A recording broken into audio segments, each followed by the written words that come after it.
dia o pastor Luiz Hermínio, ele foi pregar numa igreja, numa cidade, e depois ele contou uma experiência que ele teve com Deus para nós. Uma reunião que nós estávamos lá de pastores, ele contou uma experiência. Ele falou: irmãos, eu estava lá em tal cidade, e logo depois que eu preguei, eu fui para o hotel. O pastor me deixou no hotel, e beleza, eu entrei no elevador para ir para o meu quarto.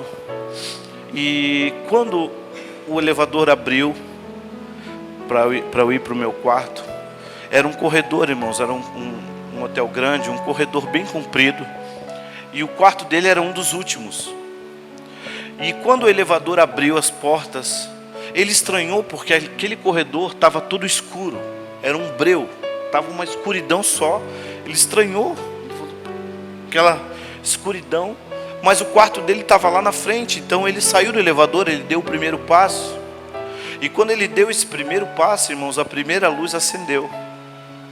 Não era anjo, nada, era só um sensor de presença que tinha ali. Amém? E ele foi andando, porque o quarto dele estava lá no final. Então ele foi andando, e aquele corredor foi se iluminando, e ele contando essa experiência para nós. E ele disse assim: irmãos, e ali o Espírito de Deus falou comigo. O Espírito Santo falou comigo assim: filho, a vida comigo é assim. Você pode não estar vendo nada na sua frente, mas se você tiver coragem para dar o primeiro passo, eu vou iluminar o teu caminho. Se você der coragem para dar o segundo, para dar o terceiro, eu vou iluminar os teus caminhos. Então o que a gente precisa, irmãos, é ter coragem. Quantos aqui tem promessa de Deus na sua vida? Você tem promessa de Deus? E você está fazendo o que para que essa promessa se cumpra? Porque você acha que essa promessa ela vai se cumprir assim? Não, irmãos. Você tem uma promessa. É como se fosse o Luiz Hermínio no elevador, e a sua promessa está lá, que é o quarto lá no final do corredor. O que você está fazendo para que essa promessa se cumpra? Porque isso vai fazer toda a diferença, irmãos. Deixa eu contar um pouquinho aqui da minha história, para você entender um pouco sobre o governo de Deus, o Senhor ser Senhor da nossa vida, mas também a gente se comprometer com aquilo que Deus falou. Como eu falei para você, eu tenho uma bebê de 1 ano e 5 meses. Engravidamos aos 40 anos de idade. A última vez que eu fui em médico foi no ano de 2009. Então eu me lembro que eu fui em 3 médicos diferentes. Os 3 médicos me deram diagnósticos diferentes. Ó, Cristiano, o problema era comigo. Ô, Cristiano, você não pode ter filho por causa disso. Aí eu falei: tá, tudo bem, ok, faz esse tratamento aqui. Não deu certo. Falei: eu vou atrás de uma segunda opinião. Fui no segundo médico. O médico falou: não, o que aquele médico falou lá não é. Você tem isso aqui, ó, faz esse tratamento aqui. Fiz, não deu certo. Até que no último médico que eu fui, ele falou a mesma coisa. Não, o que os dois falaram não é isso aqui. Você tem isso aqui e você vai fazer esse tratamento aqui. Quando eu descobri que tratamento que era esse último, era para eu tomar hormônio feminino. Eu falei: eu tô fora. Falei: não quero mais saber de médico. Irmãos, 2009 foi a última vez que eu fui médico. Eu falei: tô fora, eu já fui médico, não resolveu. Então se Deus quiser me dar um filho, Deus vai me dar. Só que, irmãos, sabe Deus levantar pessoas assim, do nada, que eu nunca vi na vida, para falar sobre filhos para nós? E a gente chegou um tempo, imagine, com quase 40 anos de idade, chegou um tempo que nós já achávamos que era filhos espirituais. Não é mais filho natural, é filho espiritual. Deus vai dar filho espiritual para nós. Mas era um atrás do outro, irmãos, tal. Aí no ano de 2016, final de 2016, nós temos um restaurante comunitário lá em Itajaí, onde almoça todos os dias moradores de rua lá. A gente dá refeição, dá banho, corta cabelo todos os dias. E o pastor Júnior, que é irmão do pastor Luiz Hermínio, que coordena esse trabalho. E aí ele me chama, final de 2016, ele me chama e fala assim: Cris, é o seguinte, nós temos uma menina lá, de 19 anos. Ela é meio fora, soro positivo, HIV, e acabou de ganhar o seu 3º filho. Os 2 primeiros ela já abandonou, e agora nasceu mais um. E esse vai ter o mesmo fim, não tem expectativa, porque a mãe toda cheia de problema. E ele chega para mim e fala assim: Cris, cara, vocês não querem ser os cuidadores dessa criança? Nós não íamos adotar, nós íamos receber uma autorização da mãe para cuidar da criança, e se porventura a hora que ela quisesse a criança, ela pegava, mas aí com o tempo a gente poderia adotar mais para frente, né? E a minha primeira reação foi o seguinte: não quero. Quero, porque na minha cabeça já não cabia mais uma criança na minha vida. Porque imagina, irmãos, hoje eu estou aqui em Porto Feliz, semana que vem eu estou no Nordeste, na outra semana eu estou em tal lugar. E eu falava assim: como é que uma criança vai? Não tem como. Eu me lembro que no outro dia eu viajei com o pastor Luiz Emini no aeroporto, ele conversando com ele, falou: Cris, adota essa criança, cuida dessa criança. Se ela não ficar com você, mas pelo menos você vai dar um futuro para ela. Você vai dar uma condição para ela, tal. E no mesmo dia foram levar o Miguel, 5 dias o Miguel tinha. Foram levar o Miguel para a Silvana.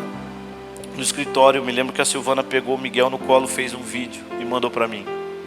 Irmãos, quando eu recebo aquele vídeo no WhatsApp, quando eu vejo o brilho no olhar da minha esposa, quando eu olho aquela criança, gente, eu já amei aquela criança. E aí fui para Itajaí, começamos a nutrir o relacionamento com essa criança. Todo dia lá na cozinha, dava banho nela, comprando roupinha, tal. Começamos a se relacionar com aquela criança, irmãos. 3 meses depois, a Luana, a mãe da menina, falou: não, eu vou mudar de vida, eu vou me convertir, eu vou mudar de vida, eu vou cuidar do meu filho. Amém. Esse era o primeiro propósito, que a mãe mudasse de vida, né? Só que imagine, irmãos, como é que a gente ficou depois de nutrir tudo aquilo. Ficou simplesmente um rombo gigante dentro de nós. E a gente fomos para casa chorar. E nós perguntávamos: por que, Deus? Eu estava tão bem, por que o Senhor foi mandar esse menino agora? Mas aí eu entendi, irmãos. Aí eu comecei a ligar as promessas que eu tinha recebido, uma atrás da outra. E eu entendi que Deus estava falando: ei, eu quero dar filhos para vocês. Só que vocês precisam sair do elevador. Vocês precisam dar o primeiro passo. E eu falei: Sil, você quer ser mãe? Eu quero. Eu também quero ser pai. Então vamos, Sil, vamos fazer alguma coisa além do que a gente já estava fazendo, que fique bem claro, né? Vamos fazer alguma coisa. Aí, tá, nós vamos fazer o quê? Falei: nós vamos fazer 2 coisas. Nós vamos no fórum, entrar numa fila de adoção e vamos procurar médico de novo. Mas de novo? Vamos. Falaram para nós de uma clínica em Florianópolis, vamos nessa clínica. Irmãos, e assim a gente fez. Saímos do elevador, demos o primeiro passo. Aí fomos no fórum, e aí fui na clínica. Irmãos, primeira consulta dessa clínica, R$400, só para ela ver o nosso caso. 400 pila eu tinha. Aí chegamos, a médica viu os nossos exames, tal e tal e tal, chegou para mim e falou assim para nós, falou assim: olha, 40 anos de idade, mas tem chance, pequenas, mas tem, e a gente indica esse tratamento para você, que é fertilização in vitro. Eu não sei se alguém sabe como é que é esse tratamento. Tira o óvulo da mulher, pega o sêmen do homem, fecunda em laboratório e já aplica no útero da mulher já o embrião, já para que ele só se desenvolva. Falei: ok, doutora, e quanto que é esse tratamento? 20 mil. Eu falei assim: ok, nós vamos fazer. Quando eu olhando para a médica aqui, ok, nós vamos fazer, eu já vejo o olhar da minha mulher olhando para mim assim. Eu nem quis olhar para ela, porque eu já disse, como que ele disse, você está louco? Porque realmente. Eu falei: não, doutor, nós vamos fazer. Então tá, passa lá, tal. E assim a gente começou. Eu falei: Sil, nós vamos sair do elevador. Nós vamos dar um primeiro passo. Eu vou até onde a minha perna alcança, assim, Silvana. Mas eu parado não vou ficar. Aí, irmãos, marcamos para começar o tratamento. para a Silvana começar a tomar as medicações, são injeções aqui na barriga. E um dia antes eu ia viajar com o pastor Luiz Hermínio. E eu ligo para a clínica, eu falo: moça, minha esposa vai começar o tratamento amanhã aí. Eu vou viajar a trabalho. E eu queria saber quanto a gente vai ter que pagar amanhã, porque eu não vou estar. Eu queria que ela já fosse preparada e tal. E aquela secretária, irmãos, inspirada pelo Espírito Santo, ela fala assim: não, amanhã é de boa, amanhã é tranquilo. Você vai gastar no máximo R$200 amanhã. Eu confesso para você que naquele dia eu não tinha R$200, irmãos. Mas eu pensei comigo: duzentão é fácil de arrumar, né? Não tem, mas dá para correr atrás. Falei: Sil, beleza, duzentão, a gente vai correr atrás, você vai lá. E eu fui viajar.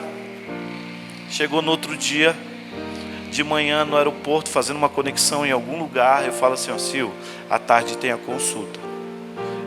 Eu não tenho esses duzentão, mas eu sei quem tem. Está aqui do meu lado, Luiz Hermínio. Vou pedir esse duzentão para ele aqui. Chegando lá na cidade, eu corro no banco, deposito, e você vai lá com o cartão. Aí a minha esposa, irmãos, do outro lado do telefone, ela falou assim: Cris, não pede, não pede. Deixa Deus fazer. Não pede. E como diz o meu pastor Luiz Hermínio: homem, se você não escuta o Espírito Santo, ouça pelo menos a sua mulher. E naquele momento eu falei: tá, amém, Silvana, amém. Não vou pedir então. Irmãos, deu 5 minutos. Eu recebo no WhatsApp uma mensagem de um pastor amigo meu, lá do Mato Grosso. Inclusive estava com ele semana passada. Fui ministrar lá. E ele ficou sabendo que eu sabia da minha situação. E ficou sabendo que a gente estava fazendo tratamento. E ele, na mensagem dele: Cris, cara, que legal. Glória a Deus, está fazendo tratamento. Cara, eu quero te ajudar. Ó, já fiz um depósito na sua conta aí. Quando ele manda o comprovante, irmãos, R$2.000. Eu ligo para minha esposa e falei: Sil, eu falei para você que eu não precisava pedir, que Deus ia suprir. Tal, pá. Irmãos, e assim foi o nosso tratamento. Pessoas, irmãos, Deus levantou irmãos para me abençoar com 300, com 500, com 1.000, com 2, com 3, com 5. E assim foi o nosso tratamento. Cada dia um dia. Cada dia um dia. Até que a gente marcou para fazer a primeira cirurgia, para tirar os óvulos. A Silvana tinha 12 óvulos. A Silvana entrou para a sala de cirurgia. A cirurgia foi tudo bem. A médica depois me chama e falou: Cristiano, é o seguinte, deu tudo certo, porém, dos 12 óvulos nós precisávamos de pelo menos 5 para fazer o tratamento. A médica falou assim: ó, Cristiano, dos 12 óvulos a gente só conseguiu aproveitar um. Então nós retiramos esse um, congelamos, e nós precisamos de mais 4. Eu falei: tá, doutora, como assim? Não, agora a gente começa tudo de novo. Voltamos a estaca zero e começamos tudo de novo. Toma o remédio tudo de novo, faz a operação de novo. Irmãos, até ali a gente tinha gastado R$11.500 sem ter. Aí eu desanimei. Eu falei: não, isso não é de Deus, cara.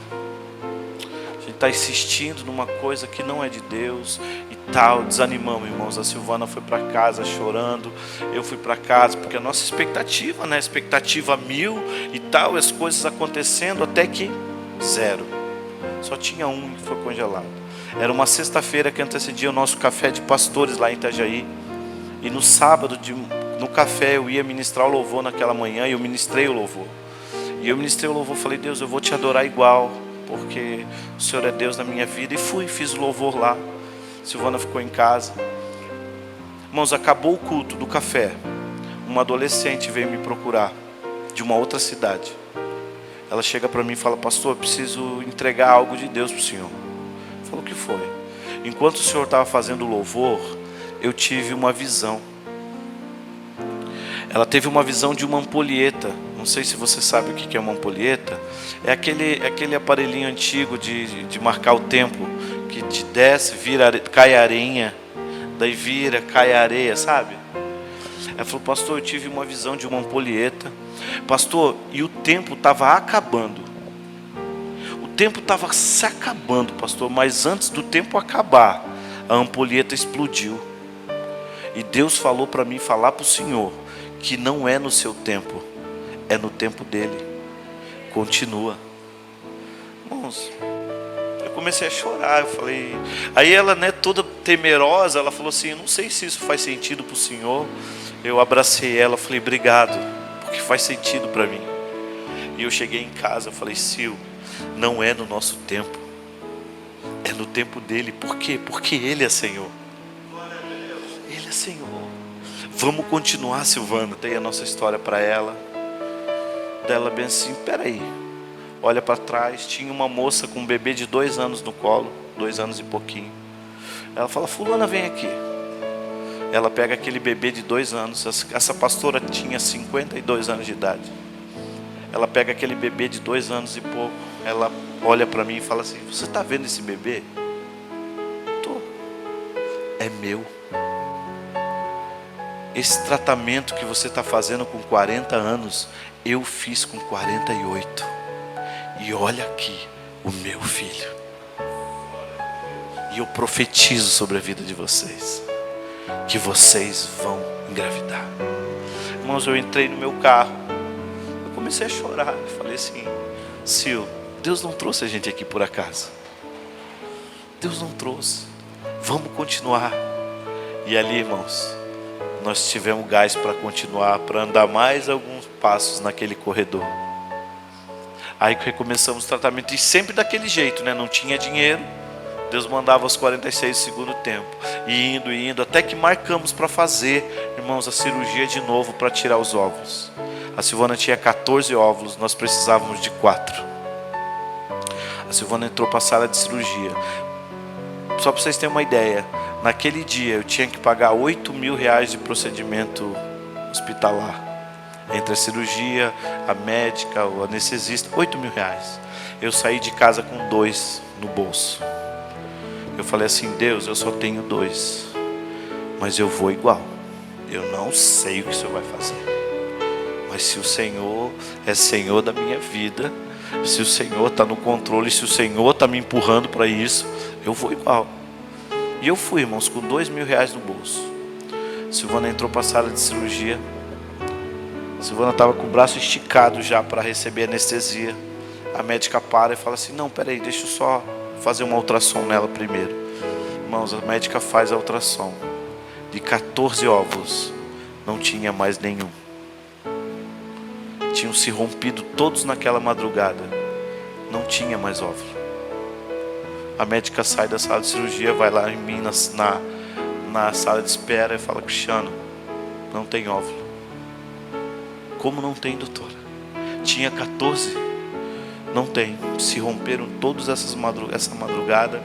Eu não tenho o que fazer. Aí do nada, irmãos, ela para e ela fala assim: mas nós temos uma chance. Vamos fazer uma inseminação artificial. A inseminação artificial, irmãos, para quem não sabe, coloca o sêmen numa seringa comprida e aplica na mulher, e o resto a natureza faz. Só que esse procedimento, no nosso caso, a médica de cara descartou. Falou: não, esse procedimento para vocês, pela idade, pelo contexto, não vai funcionar. Mas naquela hora, naquela sala de cirurgia, a médica estava mais desesperada que eu. Ela falou assim: mas nós vamos fazer uma inseminação. Eu falei: doutora, mas a senhora mesmo falou que a inseminação não tem chance, é quase que zero.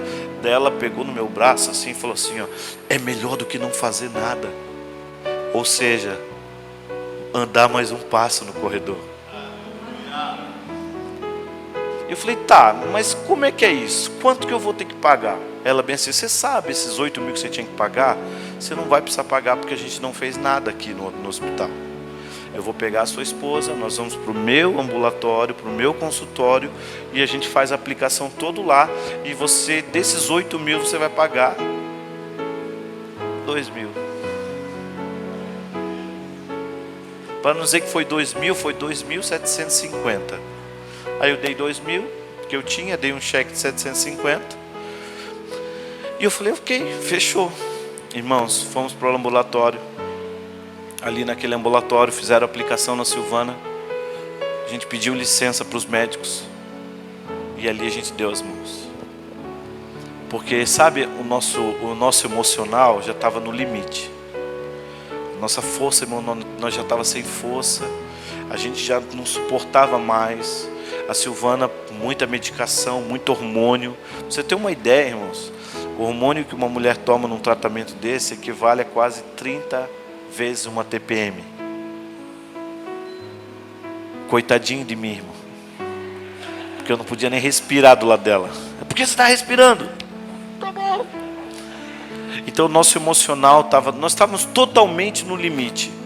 Porque eu falei para Deus, Deus, eu vou até onde a minha perna alcança. Dali para frente é o Senhor. E ali naquele ambulatório a gente deu as mãos e nós oramos. Eu falei, Deus, eu não consigo mais. Eu não tenho força mais para continuar. Mas se o Senhor é o Senhor da nossa vida, se o Senhor realmente tem um filho ou uma filha para nós, que seja hoje, dia 28 de agosto de 2017, não, 2017. Ali no ambulatório a gente chorou junto, demos as mãos, falamos, Senhor, Tu és o Senhor da nossa vida. E aí, irmãos, dia 11 de setembro nós pegamos o resultado positivo. Então, irmão, por que eu estou falando isso? Porque Ele precisa ser o Senhor, irmão. Ele precisa governar a sua vida. Você precisa ir de encontro às promessas que Deus tem para a sua vida. Sabe, irmão, tem um termo que se canta, eu até nem tenho ouvido muito, mas se canta, se fala muito no nosso meio, assim, o melhor de Deus está por vir sobre a sua vida. Irmãos, eu não acredito nisso, porque o melhor de Deus já veio para mim. O meu Jesus, Ele já veio a este mundo, já morreu. A Bíblia diz, Deus amou o mundo de tal maneira que deu o seu Filho. O melhor de Deus já veio, irmãos. Jesus já veio, já morreu, já cumpriu o seu propósito. Agora eu preciso só permitir que Ele governe, que Ele seja o Senhor, que Ele faça as coisas do seu jeito, não mais do meu jeito, não mais do seu jeito. Você está me entendendo, irmãos? Você está entendendo o que eu quero dizer nessa noite? Então assim, seja desafiado nessa noite a largar, irmãos, falar, Deus, faz do teu jeito, faz da tua maneira, governa a minha vida, a minha casa, os meus filhos. Por quê? Porque isso é um lugar de segurança para você, irmãos. Porque quando eu estou debaixo da vontade de Deus para a minha vida, as coisas fluem, as coisas acontecem, o recurso vem, a capacidade, a unção, a graça, tudo que você precisa está no propósito. Então quando a vontade de Deus está aqui e eu me coloco debaixo da vontade de Deus, irmãos, o recurso vem, as coisas acontecem. Por quê? Porque é Deus que faz. A Bíblia diz que as bênçãos, elas vão nos seguir, irmãos. Então você não precisa correr atrás de bênção não, porque ela vai te seguir. Você precisa correr atrás do Senhor. Você precisa estar com os seus olhos em Deus. Eu elevo os meus olhos para o monte, porque é de lá que vem o meu socorro. A Bíblia diz, eu olho para Ele olhamos para Ele e sejamos iluminados. Os nossos olhos precisam estar no Senhor. Porque se os nossos olhos estão no Senhor, irmãos, o resto, as coisas vão vir, as bênçãos vão vir. Você está me entendendo? Então a Bíblia diz assim, a alegria do Senhor é a nossa. Mas é a alegria de quem, irmão? É sua ou dele? É dele. Por isso que nós precisamos gastar nossa vida para dar prazer ao Senhor. Por quê? Porque quanto mais eu dou prazer a Deus, quanto mais eu dou alegria ao Senhor, Ele verá o fruto da sua alma e ficará satisfeito. Quanto mais eu dou alegria, quanto mais eu dou prazer ao Senhor, mais Ele me fortalece, mais eu sou fortalecido. Você está me entendendo? É por isso, irmãos, que existem tantos crentes muitas vezes fracos na fé, porque eles não estão preocupados com a alegria do Senhor. Eles estão preocupados com a alegria deles. Não, Senhor, eu quero ser alegre. Eu quero ser. Não é a minha alegria. Não, irmãos, não é a sua alegria. É a alegria dele. Porque quanto mais eu dou alegria para Ele, mais Ele me fortalece, mais eu sou fortalecido na fé, mais eu sou edificado. É como a Bíblia diz em Mateus capítulo 7, versículo 7, a casa firmada sobre a rocha, 7:24 ou 7:7, não lembro, está na Bíblia. Casa firmada sobre a rocha. Você está me entendendo? Então existe um lugar de segurança para nós, como filho de Deus, que é debaixo do governo do Senhor. Debaixo do governo do Senhor. Porque quando eu estou debaixo do governo de Deus, irmãos, as coisas fluem. Então hoje, irmãos, hoje eu posso falar isso para você com toda a segurança da minha vida. E sabe o que eu descobri nesses dias?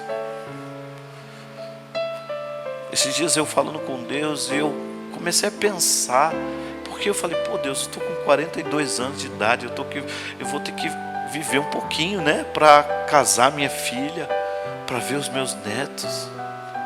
Poxa, eu podia ter filho antes, né, tal. Mas aí eu comecei a pensar, porque irmãos, o testemunho da Laura, porque eu conto isso aonde eu vou, o testemunho da Laura já foi suficiente para 6 casais que não podiam ter filhos engravidar. E aí eu comecei a pensar, eu falei, Deus, se o teu propósito era me fazer passar por tudo isso, para que hoje o nosso testemunho seja para curar pessoas, amém. O Senhor é Senhor da minha vida. Se aprove o Senhor operar morte na minha vida durante quase 20 anos, para que hoje opere vida na vida dos outros, amém, Senhor, porque Tu és o Senhor da minha vida. Você está entendendo? Então, irmãos, aquilo é como a Bíblia diz em Romanos, porque esta leve e momentânea tribulação produzirá em vós um peso de glória muito excelente. Então essa leve e momentânea tribulação na minha vida de quase 20 anos, irmãos, é responsável para que esse peso de glória tocasse. Eu recebi, irmãos, agora faz um mês atrás, um WhatsApp de um casal de irmãos que tinham perdido o filho recentemente, e eu orei por eles.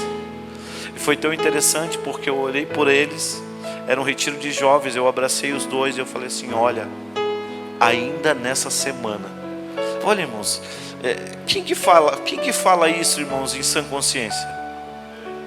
Se não é Deus que faz. E olha que eu não me movo muito nessa parada profética, é mais a minha esposa, eu sou pastorzão, tal, né? Minha esposa já é mais do charabacaia. Mas naquele dia, na oração, irmãos, olha só, quem que fala isso em sã consciência? Eu orei por eles e falei assim, ó, ainda nessa semana, Deus vai mudar a história de vocês, vocês vão ter boas notícias. Irmãos, recebi faz um mês atrás. Falou, pastor, o senhor lembra que o senhor orou por mim? Eu sou fulano e tal. Eu falei, claro que eu lembro. Porque as pessoas pensam que eu não lembro das coisas, mas eu lembro. Eu falei, não, é claro que eu lembro. Então, pastor, o senhor orou por mim no domingo. Naquela semana nós descobrimos que nós estávamos grávidos. Uau! É Deus. Então, irmãos, se a vontade de Deus foi para que eu fosse treinado durante 20 anos quase, para hoje, em um ano, pensa, irmãos, a Laura tem 1 ano e 5 meses. Em 1 ano e 5 meses da minha filha, ela já fez mais milagres que eu com 42. O testemunho dela já foi suficiente para acontecer 6, irmãos, casais.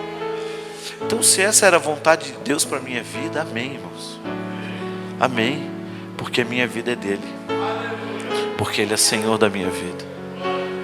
Amém? Você recebe essa palavra no seu coração?